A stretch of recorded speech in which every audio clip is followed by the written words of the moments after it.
ہمارے یہاں لوگ کہتے ہیں نا کہ جی فلاں مرد ہے اور فلاں مرد نہیں. جو بندہ اس قسم کے بلیم گیم کے ساتھ زندگی گزارنے والا ہے نا وہ نامرد ہے.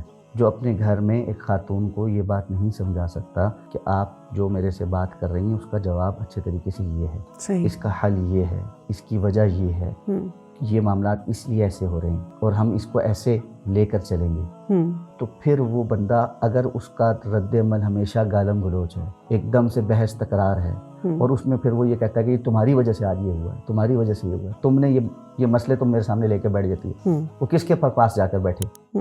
اس نے آپ کے پاس ہی بیٹھنا ہے نا. اگر وہ آپ کے پاس نہیں بیٹھے گی تو کہیں جا کر باہر بیٹھے گی, کسی اور سے ڈسکس کرے گی.